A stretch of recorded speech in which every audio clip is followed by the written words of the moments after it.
Good morning everyone, कैसे आप लोग? आई होप सब लोग अच्छे होंगे, है ना। तो लास्ट के लेक्चर में हम लोग ने ट्रिग्नोमेट्री को स्टार्ट कर चुका था, है ना। हम लोग ने लास्ट के लेक्चर में ट्रिग्नोमेट्री स्टार्ट अप कर चुके थे। तो चलिए आज उसी के बेस पे कुछ क्वेश्चन कर लेते हैं, है ना। उसी के बेस पे कुछ क्वेश्चन कर लेते हैं और जो भी बच्चों मैं डिस्क्रिप्शन लिंक में क्वेश्चन दूंगा उसे आप होमवर्क में बनाकर सबमिट कर दीजिएगा और जो क्वेश्चन आज करवाया जाएगा वीडियो लेक्चर में उसे भी आप बनाकर क्या कर दीजिएगा, सबमिट कर दीजिएगा। तो चलिए स्टार्ट करते हैं। पहला क्वेश्चन तो आपका रिटन डाउन है ही, है ना। फर्स्ट क्वेश्चन आपका रिटन डाउन है, if tan a equal to 1 और tan b equal to √3 find cos a into cos b minus sin a into sin b। देखो अब यहाँ पे हमारे पास क्या बोला है कि tan a इक्वल टू 1 और tan b equal to √3 find cos a into cos b minus sin a into sin b। तो अभी हम लोग एंगल का वैल्यू निकालना नहीं सीखे हैं, नहीं सीखे हैं कि tan 90 डिग्री कितना होगा, sin 90 डिग्री कितना होगा, cos 90 डिग्री कितना होगा। अभी एंगल वैल्यू नहीं निकालना सीखे हैं। इसका मतलब इसे अभी हम ट्रिग्नोमेट्री की यानी कि पाइथागोरस थ्योरम से द्वारा ही सॉल्व करेंगे। By using Pythagoras theorem we can solve this problem. तो चलिए अब निकालते हैं यहाँ पे। तो अब यहाँ पे देखो tan है, मान लीजिए एक ट्रायंगल ही ले लेते हैं लोग, या फिर अलग अलग ट्रायंगल ले लो। अगर कुछ ज्यादा प्रॉब्लम है तो अलग अलग ट्रायंगल ले लो। ये अलग ट्रायंगल का, ये अलग ट्रायंगल का।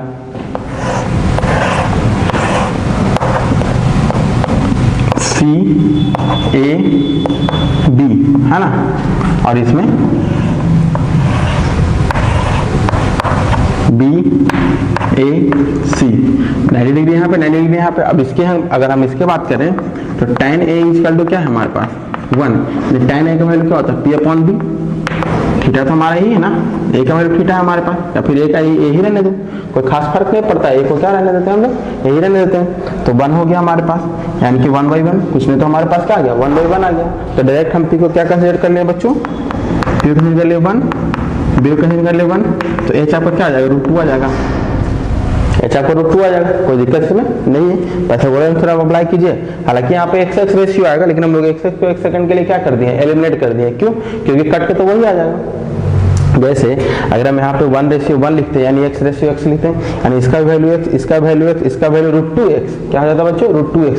तो हम b/h या p/b कर देते तो दोनों तो आपस में कट ही जाता ना, तो उसको हम लोग थोड़ा समय के लिए इग्नोर कर सकते हैं।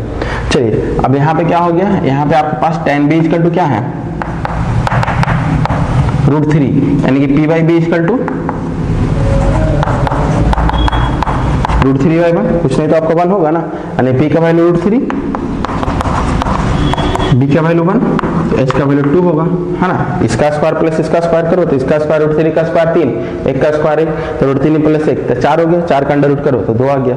तो ये आपके पास कंटेंट आ गया। और यही सबसे अच्छा और सबसे कन्वीनियंट मेथड है बच्चों, कि अगर किसी भी तरीका से अगर कोई भी एक चीज आपका दिया हुआ तो सबसे पहले यूजिंग पाइथागोरस थ्योरम उसका आप p/b/h पता कर लीजिए, है ना। दो चीज तो दिया हुआ रहेगा ना, तीसरा चीज आप पता कर लीजिए यूजिंग पाइथागोरस थ्योरम। और उसके बाद जो आपके पास क्वेश्चन कह रहा है, जो क्वेश्चन कह रहा है उसके अनुसार आप वर्क कर लीजिए। जैसे क्वेश्चन क्या है, cos a, तो cos a हम इस वाला एंगल से कंसीडर करेंगे, क्योंकि एंगल यहाँ पे हम ये लिए हुए हैं, है ना। यहाँ पे थीटा मान लो, यहाँ पे भी थीटा मान लो। तो cos a इस एंगल को कंसीडर करना है, तो cos a हमारे पास क्या होगा, देखो यहाँ से cos a यहाँ से हमारा हो जाएगा p/h ना, और cos b, तो cos b इसका होगा आपका b/h। इसको ऐसा कहते हैं b/h कंफ्यूजन हो जाता है, डायरेक्ट वैल्यू में पुट कर देते हैं। या फिर आप ऐसे लिख दीजिए cos a का वैल्यू डायरेक्ट यहाँ से लिखिए, cos a का वैल्यू b/h क्या हो जाएगा, b/h 1/√2। cos b का वैल्यू क्या हो जाएगा, cos b का वैल्यू b/h 1/2। फिर sin a का वैल्यू p/1/√2। sin b का वैल्यू p/h। ठीक है, तो ये आपका आ गया cos a into cos b, sin into sin b। तो इसको अगर हम वैल्यू पुट करते हैं तो वैल्यू पुट करने पे क्या आएगा, अकॉर्डिंग टू क्वेश्चन 1/√2 1/2 माइनस ये हो जाएगा। कोई खास प्रॉब्लम नहीं है यहाँ पे। अब इसको मैं वैल्यू सॉल्व करें तो क्या आ जाएगा, तो 1 माइनस 3 2√2, ये है क्या आंसर, है ना, क्योंकि ये हमारा मल्टीप्लाई हो गया 1/2√2 माइनस 3/√3/2, तो हो गया 1 माइनस √3 डिवाइड बाई 2√2। अच्छा, नीचे में हमारा आ गया है अंडर रूट, तो नीचे में अंडर रूट को तो हम लोग कंसीडर नहीं कर सकते, उसको तो हम रेशनलाइज करना पड़ेगा ना, उसको रेशनलाइज करना पड़ेगा, तो इसको रेशनलाइज कर दो एक सेकंड के लिए, क्योंकि नीचे में अंडर रूट नहीं होता है, तो रूट से मल्टीप्लाई किया तो आपके पास क्या आ गया यहाँ पे √2 माइनस √6 और 4। चलिए बच्चों हम लोग नेक्स्ट क्वेश्चन की तरफ बढ़ते हैं, है ना। तो नेक्स्ट क्वेश्चन में दिया हुआ है कि tan theta plus cot theta equal to 2, tan theta plus cot theta equal to 2, तो फाइंड करना है tan square theta plus cot square theta. क्या फाइंड करना है बच्चों, थोड़ा सा ये ऊपर नीचे हो गया ना, tan square theta plus cot square theta पता करना है, बस आपको कुछ नहीं पता करना है, tan square theta plus cot square theta ये फाइंड आउट करना है ना। तो आप कहोगे सर ये तो अब नया टाइप का क्वेश्चन हो गया, ये क्वेश्चन तो अभी तक तो हम लोग पढ़े नहीं, हम लोग तो क्या पढ़ेंगे, किसी एक ट्रिग्नोमेट्रिक रेशियो का वैल्यू दिया हो रहा था, उसके बेस पे हम सारा का वैल्यू निकालते थे, है ना। ये तो थोड़ा सा अलग टाइप का हो गया। तो अब ध्यान दो, इसी में क्लू इसी में बच्चों कि हमको यहाँ पे tan थीटा है प्लस cot थीटा है, हमें चाहिए इसका स्क्वायर, हमें चाहिए क्या क्या चाहिए बच्चों, इसका स्क्वायर, यानी कि सिंपली इसका स्क्वायर चाहिए, तो क्या हम दोनों तरफ होल स्क्वायर कर सकते हैं, क्योंकि हम क्या बताते हैं बच्चों कि हर एक क्वेश्चन का क्लू उसके हर एक क्वेश्चन में उसके आंसर बनाने का क्लू दिया हुआ रहता है ना, हर एक क्वेश्चन में उसके सॉल्यूशन करने का क्लू दिया हुआ ही रहता है। तो इसमें क्लू क्या दिया होगी, tan theta plus cot theta है, हमको tan square plus cot square theta चाहिए, tan theta plus cot theta है, हमें क्या चाहिए tan square theta plus cot square theta. तो हम सिंपली इसको कंसीडर करेंगे tan theta plus cot equal to 2 squaring both side, जैसे स्क्वायर करेंगे हम तो क्या आ जाएगा, ये क्या आ जाएगा tan theta plus cot theta का होल स्क्वायर और 2 का स्क्वायर 4 हो गया, ठीक है ना। तो tan square theta plus cot square theta plus 2 into tan theta into cot theta equal to 4, right, कोई दिक्कत नहीं है। A square plus B square plus 2ab। अच्छा एक बात बताइए, tan थीटा और cot थीटा एक दूसरे में आपस में क्या है, आपको बताए हैं कि tan cot आपस में रेसिप्रोकल एक दूसरे के, क्या है बच्चों, रेसिप्रोकल है। क्यों, क्योंकि अगर यहाँ पे पुट कर लो p बटा b और ये क्या है b बटा p, कैंसिल आउट होगा तो बनी हो जाएगा ना, tan थीटा p बटा b, cot थीटा b बटा b, तो कैंसिल आउट होकर बन जाएगा। तो यानी tan थीटा cot थीटा आपस में रेसिप्रोकल है, ये दोनों जहां पे भी अगर इन दोनों का मल्टीप्लाई आया समझ लो कि 1 हो गया। रेसिप्रोकल क्वांटिटी को मल्टीप्लाई करने पे 1 होता है, यानी कि नंबर और उसका रेसिप्रोकल को अगर हम जब भी मल्टीप्लाई करेंगे तो क्या आएगा बच्चों, 1 आएगा। तो ये क्या आ जाएगा, यहाँ से 1 आ जाएगा, यानी कि आपके पास हो गया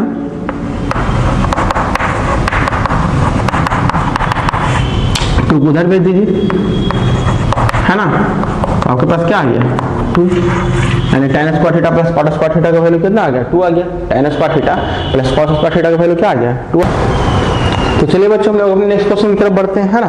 तो क्वेश्चन नंबर 3 क्या है, if angle A and angle B are acute angle such that cos A equal to cos B, then prove करना है angle A equal to angle B। तो प्रूव क्या करना है बच्चों हमें, angle A equal to angle B। तो चलिए इसको सॉल्व करते हैं।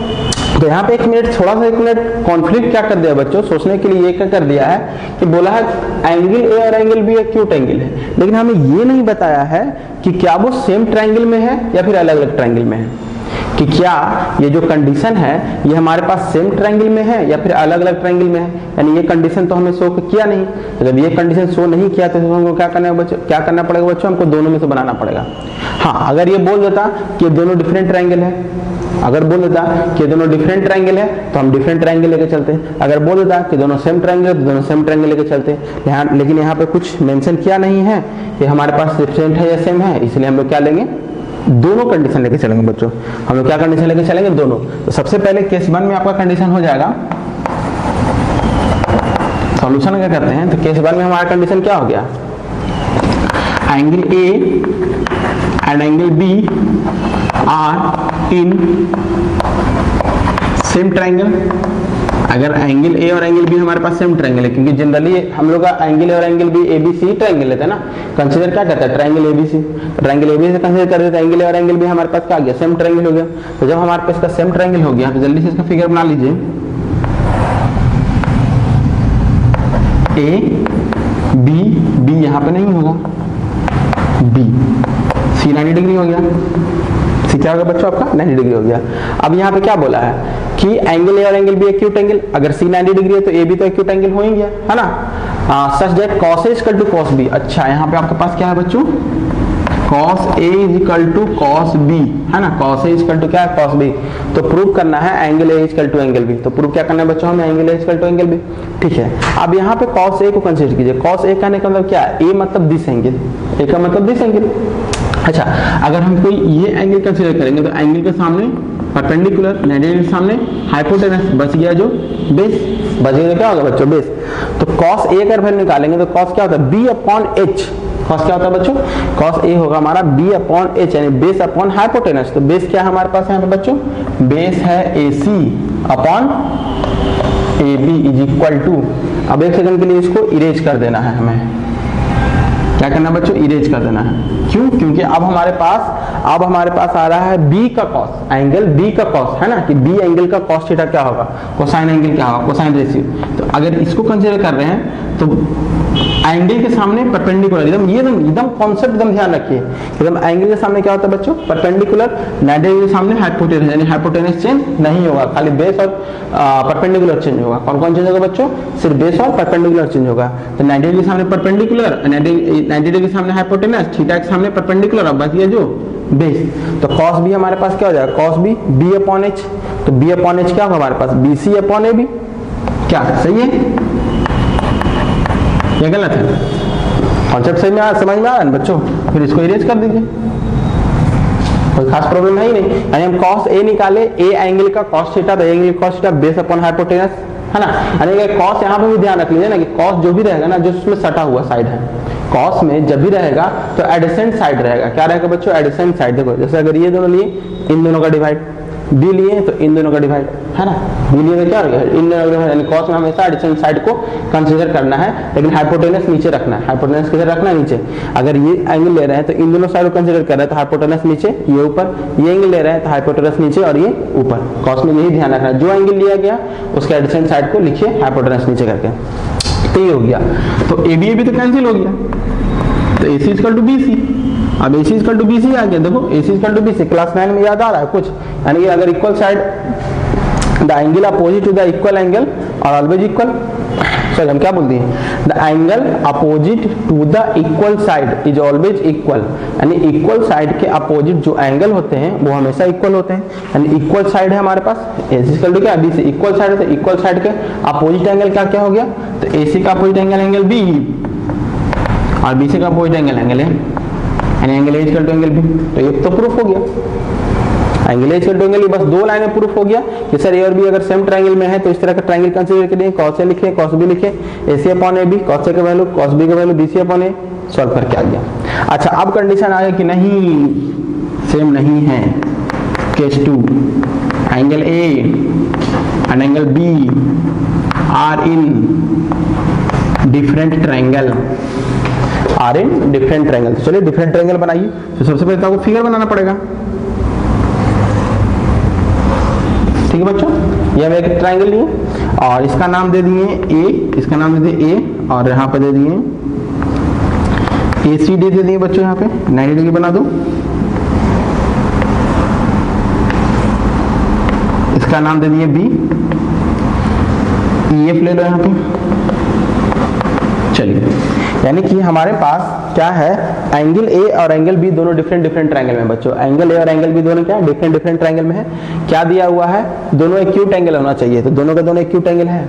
अगर ये दोनों राइट एंगल ट्रायंगल को कंसीडर कर रहे हैं, एंगल C और एंगल E हमारे पास राइट एंगल ट्रायंगल है, तो ये तो अपने आप एक्यूट एंगल हो जाएगा ना, है ना, क्योंकि कोई भी राइट एंगल ट्रायंगल में एक राइट एंगल होता है, बाकी दोनों क्या होते हैं, एक्यूट एंगल ट्रायंगल होते हैं, एक्यूट एंगल होते हैं। किसी भी राइट एंगल ट्रायंगल में एक राइट एंगल होता है, बाकी दोनों क्या होता है, एक्यूट एंगल होता है। तो ये कॉन्सेप्ट क्लियर है यहाँ से। चलिए, अब इसमें दिया है cos A equal to cos B, चलो लेके चलते हैं इसमें। cos A equal to cos B, cos A equal to cos B। cos A क्या होगा बच्चों, अभी बताएं, एडिसेंट साइड, इन दोनों को क्या करो, जो एंगल लिया गया इन दोनों को डिवाइड करो। तो पहले AC उसके बाद AD होगा ना, AC अपॉन AD। क्यों, क्योंकि हमारे पास 90 डिग्री है, ये परपेंडिकुलर, ये बेस, ये हाइपोटेनस, तो बेस अपॉन हाइपोटेनस। या फिर हम शॉर्टकट तरीके बताएं, cos हमारा क्या हो जाएगा, जो एंगल लिए हुए उसका एडिसेंट साइड को डिवाइड करना है, हाइपोटेनस को नीचे रखना है। ये B यानी कि BE upon EF, BE upon BF B upon B F. तो क्लियर हो गया, A C upon A D और बी अपॉन बी एफ हो गया। कोई खास प्रॉब्लम नहीं है बच्चों। अच्छा, एक सेकंड के लिए इसको हम एक्सचेंज कर देते हैं, यानी ए सी अपॉन हम बी लिख दिए और ए डी अपॉन हम बी एफ लिख दिए।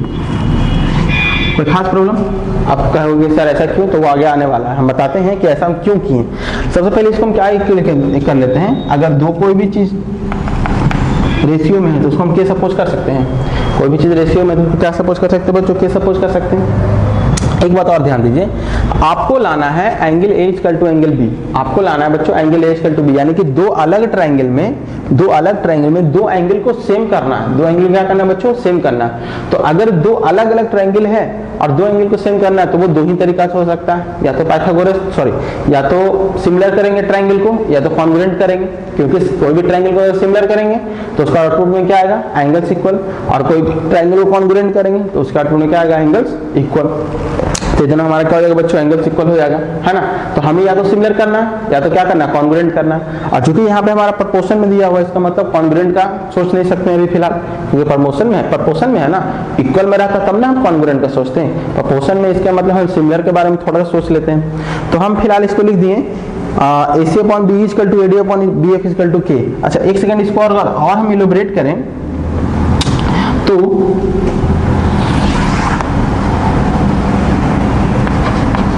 ए सी अपॉन बी को के बराबर लिखें, क्योंकि ये भी के बराबर होगा, और A D upon B F B के बराबर होगा, दोनों के बराबर होगा। ए सी अपॉन बी भी के बराबर, A D upon B F भी के बराबर। तो ए सी की वैल्यू यहां से क्या आ गया, के बी, और ए डी की वैल्यू यहां से क्या आ गया,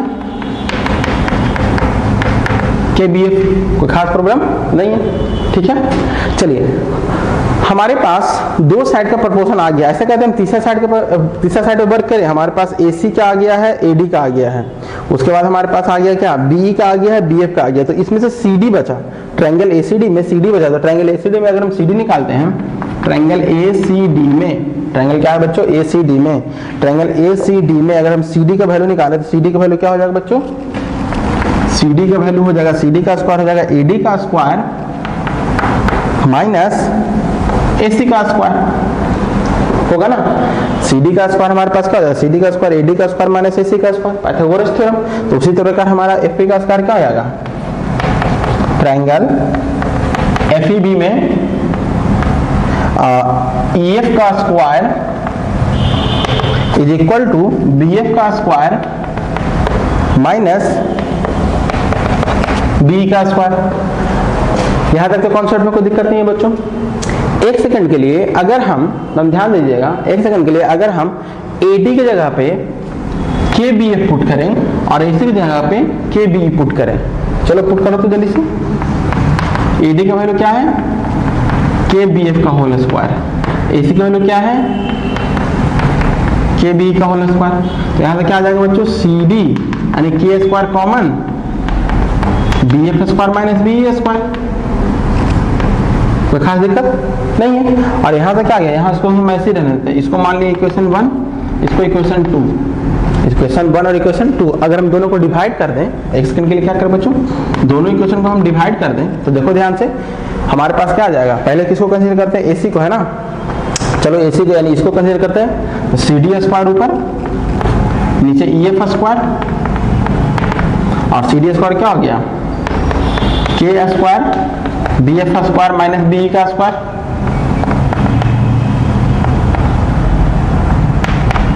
और नीचे इसका BF square minus BE square cancel out हो गया। CD square upon EF square equal to K square, दोनों का अंडर रूट निकाल लिए, CD upon EF equal to K, CD upon EF equal to K। क्या कॉन्सेप्ट थोड़ा थोड़ा भी समझ में आ रहा है, कॉन्सेप्ट थोड़ा थोड़ा समझ में आ रहा है। अगर अब ये हमारा K के बराबर है और ये भी हमारा K के बराबर है तो इक्वेशन इसको हम मान लेते हैं 3 और इक्वेशन हम मान लिए 4। तो फ्रॉम 3 एंड 4 से देखो K इसके बराबर भी है, K उसके बराबर भी है, तो RHS बराबर तो LHS बराबर, यानी कि AC upon BE is equal to AD upon BF is equal to C D upon E F. अब पता चला इसको हम क्यों किए थे इधर इधर, क्योंकि इसको करने से हमारे पास दो ट्रायंगल का साइड प्रोपोर्शन में आ रहा था। किससे आ रहा था बच्चों? दो ट्रायंगल का साइड प्रोपोर्शन में आ रहा था। हम तीसरा ट्रायंगल तीसरा साइड में प्रोपोर्शन में ले आए। यहाँ से देखो AC और AB क्या कहते हैं? AC और AD और BE और BF था ना। हम हमेशा बोलते हैं ना कि अगर सिमिलर करना है बच्चों तो इन दोनों से बना हुआ ट्रायंगल, किन दोनों से बना हुआ ट्रायंगल? AC और AD से बना हुआ ट्रायंगल, AC और AD से बना हुआ ट्रायंगल कंसीडर करना है तो सिर्फ हमारा CD छूट रहा था। और इन दोनों से बना हुआ ट्रायंगल BE और BF को कंसीडर करो, BE और BF को कंसीडर करो तो सिर्फ EF छूट रहा था, तो वो हम वहां से ले आए। अब ले आए तो हम यहाँ लिख सकते हैं कि फ्रॉम 3 और 4 से सारा साइड का आ गया बच्चों प्रोपोर्शन में आ गया, सारा साइड का आ गया बच्चों प्रोपोर्शन में। तो ये प्रोपोर्शन में आ गया तो बाई ऐसे सिमिलरिटी ट्रायंगल, अब ट्रायंगल क्या है? ACD सिमिलर, A का क्या हो गया? BCEF। सो क्या हुआ? अगर ट्रायंगल सिमिलर हो गया तो angle A equal to angle B लिख सकते हैं। एंगल A इक्वल टू बच्चों एंगल B। कोई खास प्रॉब्लम नहीं है। क्वेश्चन बहुत अच्छा था बच्चों, है ना, कि अगर आपके पास दिया और रहेगा if angle A and angle B are acute angle such that cos A equal to cos B, तो प्रूव करना है angle A equal to angle B। क्योंकि हमें नहीं पता था कि एंगल A और एंगल B हमारा सेम ट्रायंगल में है या फिर डिफरेंट ट्रायंगल में है, तो उसको बनाने के लिए हम क्या किए? सबसे पहले हम सेम ट्रायंगल में लिए तो सेम ट्रायंगल बहुत ईजी सॉल्व हो गया। इसका मतलब अगर गलती से भी आपका 1 नंबर क्या 2 नंबर का क्वेश्चन दे दे उसको तो आप इस तरह से सॉल्व कर सकते हैं। लेकिन अगर आपके पास 4 या 5 नंबर का क्वेश्चन आ जाए, कितने नंबर का आ जाए बच्चों? मोर देन 2 नंबर से ज्यादा क्वेश्चन आ जाए तो आप इस तरीके से सॉल्व कीजिए, है ना। अब वो आपका डिपेंड करता है मार्क्स पे, कितने मार्क्स से क्वेश्चन आपसे पूछा जा रहा है। तो अगर बोलेगा 3 नंबर या 4 नंबर क्वेश्चन पूछ दिया तो आप इस तरह से बना सकते हैं कि सर एंगल ए और एंगल बी डिफरेंट ट्रायंगल में है, दो ट्रायंगल कंसीडर किए एंगल ए और एंगल बी को, और दोनों को दोनों हमारा क्या एक्यूट है? cos A equal to cos B। यहाँ से निकाले cos A equal to cos B। अब यहाँ से हम देखें तो ये दोनों सेम ट्रायंगल का, लेकिन इन दोनों को अगर हम आगे पीछे कर दिए तो हमारे पास दो अलग ट्रायंगल का दो साइड रेशियो में आ गया, दो अलग ट्रायंगल का दो साइड क्या आ गया बच्चों? रेशियो में आ गया। उसके बाद इसको K मान करके चले और यहाँ से निकालें CD। हमें निकालना था CD और EF, क्योंकि दो रेशियो आ चुका था, दो साइड का रेशियो आ गया था। अब तीसरा साइड का भी अगर रेशियो आ जाता तो हमारा कम बन जाता। तो तीसरा साइड का रेशियो आ गया हमारा किस प्रकार से? इस प्रकार से आ गया। अब ये आ गया तो हमारा सारा का सारा साइड प्रोपोर्शनल तो हमारा पास इक्वल हो गया।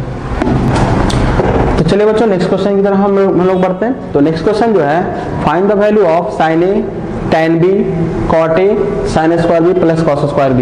आपके पास ये वैल्यू दिया हुआ है, यानी कि एक ट्रायंगल बनाया हुआ है। तो फिर से तो बच्चों इजी क्वेश्चन हो गया, है ना। ये आपका क्या हो गया बच्चों? इजी क्वेश्चन हो गया। तो चलिए अभी इजी क्वेश्चन ही सॉल्व कर लेते हैं। तो सबसे पहले एक काम करते हैं ना, आपके पास दो राइट एंगल ट्रायंगल बन रहा है, एक राइट एंगल ट्रायंगल बन रहा है ACD और एक राइट एंगल ट्रायंगल बन रहा है BCD। एक ACD बन रहा है और एक BCD बन रहा है। तो हम क्या करते हैं, दोनों में सबसे पहले हाइपोटेनस पता कर लेते हैं, है ना। तो दोनों में सबसे पहले अगर हाइपोटेनस पता करते हैं तो लिखिए सॉल्यूशन देखिए। ट्रायंगल ACD में आप लिख सकते हैं AC square equal to AD square plus DC square by Pythagoras theorem. Hypotenuse का स्क्वायर, बेस का स्क्वायर प्लस परपेंडिकुलर का स्क्वायर। तो AC का स्क्वायर क्या हो गया? 3 का स्क्वायर प्लस 4 का स्क्वायर, 3 का स्क्वायर 9 प्लस 16, है ना। तो AC इसका वैल्यू यानी 5 सेंटीमीटर। कोई खास दिक्कत नहीं है, ठीक है। अब हमारे पास है ट्रायंगल DBC। अब हमारे पास क्या बच्चों? Triangle DBC। तो अगर ट्रायंगल DBC की बात करें तो इसमें निकालना है हमें BC का स्क्वायर। तो BC का स्क्वायर क्या हो जाएगा? DC का स्क्वायर प्लस BD का स्क्वायर। तो BC को हम BC रहने देते हैं और DC हमारे पास कितना हो गया? 4 का स्क्वायर प्लस 6 का स्क्वायर, है ना। तो हमारे पास आ गया 16 प्लस 36, 16 प्लस 36। तो BC का वैल्यू कितना आ जाएगा आपके पास? ये अंडर रूट में ही रह जाएगा 52। इसको ज्यादा से ज्यादा हम लिख सकते हैं, अच्छा इसको फिलहाल इतना ही रहने देते हैं। अंडर रूट में हम क्या लिख सकते हैं बच्चों? 52। अंडर रूट में क्या लिख सकते हैं यहाँ पे बच्चों? 52। चलिए तो अच्छा इसको अगर आप सॉल्व करना है, एक सेकंड, तो और लिख सकते हैं, लीजिए और सिंपल हो गया। तो 2 अंडर रूट 13। अब जो हमें क्वेश्चन कह रहा है उसको हम लोग नॉर्मली निकाल लेंगे। सबसे पहले बोला है साइन A। क्या बोला बच्चों?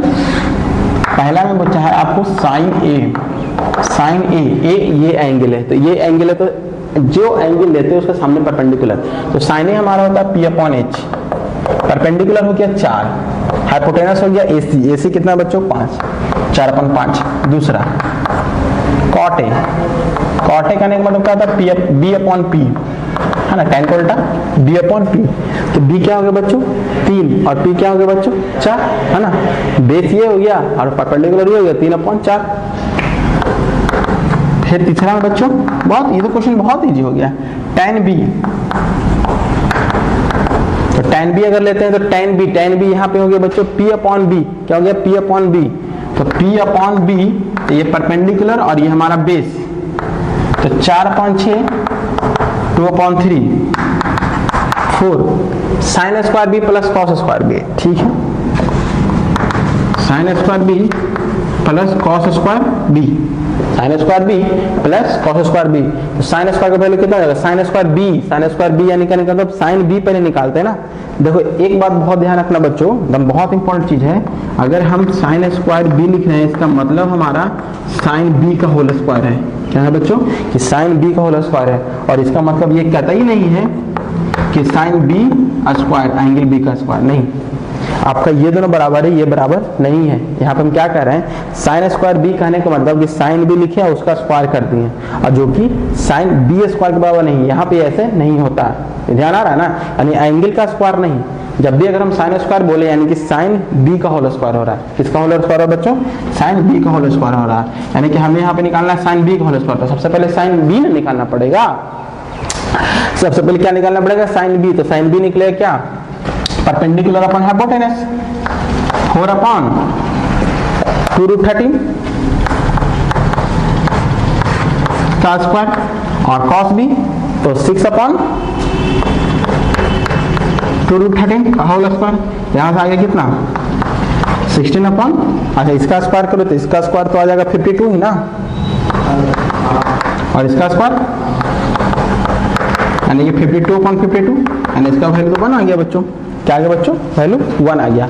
तो एक बात और आप यहाँ पे ध्यान लीजिए कि चाहे भी sine square theta plus cos square theta वो हमेशा 1 ही होगा, साइन स्क्वायर भी कॉस स्क्वायर भी जब भी होगा तो हमेशा क्या होगा बच्चों 1 होगा, इसको हम लोग आगे पढ़ने वाले हैं, अभी चलो यूज आ गया तो अच्छी बात है, अभी यूज आ गया तो अच्छी बात है, तो sine square theta plus cos square theta always क्या होगा बच्चों 1। तो आज के लिए 4 क्वेश्चन काफी है ना, 4 क्वेश्चन आई होप बहुत अच्छे से अंडरस्टैंड सबको समझ में आ गया होगा। तो आपको होमवर्क में रहा आज का सारा वीडियो क्वेश्चन, और साथ ही साथ जो क्वेश्चन भी हम डिस्क्रिप्शन लिंक में देंगे उसको बना लेना है।